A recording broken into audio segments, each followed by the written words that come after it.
to look at punctuations and commas. First things first, let me tell you where I got this information from. It is from Robert Postman's AMSCO's Preparing for the ACT, English, Reading, and Writing.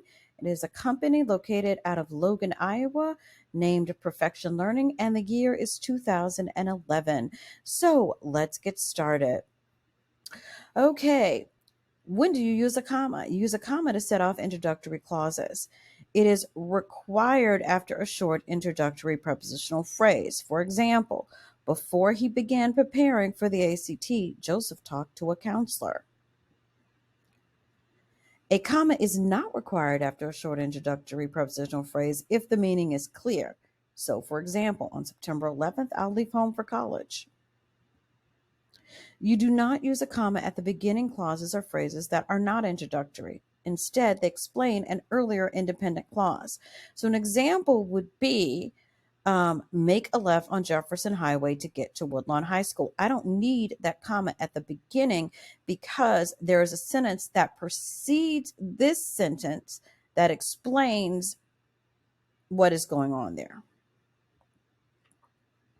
You use a comma before a conjunction that begins an independent clause.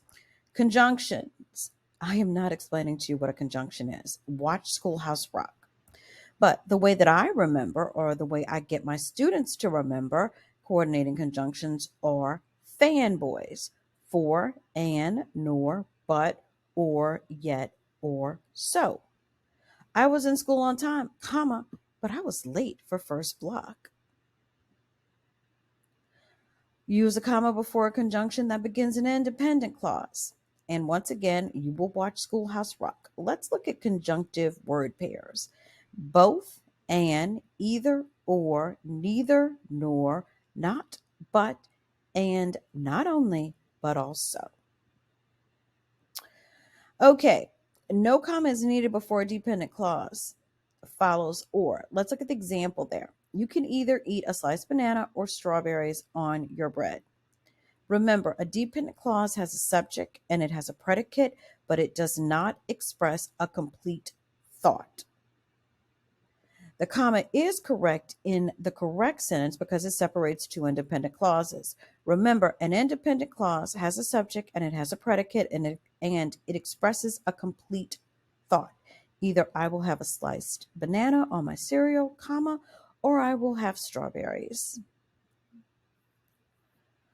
Use a comma to set off parenthetical expressions, also known as appositives. Parenthetical expressions provide non-essential information, and it interrupts the flow of the sentence. My brother, comma, who loves to play soccer, comma, wants to be a teacher. I can take out who loves to play soccer, and that will not change the sentence in any way whatsoever. However, I need to be careful. If the information is essential to understanding or to identifying the subject, it should not be set off with commas. Let's look at the example. The girls who are on the softball team will miss their last class block. If I had commas there, who are on the softball team, that means that every girl in the school can leave their last block. No. All right, students, what I want you to do now is I want you to complete your bell ringer that deals with commas.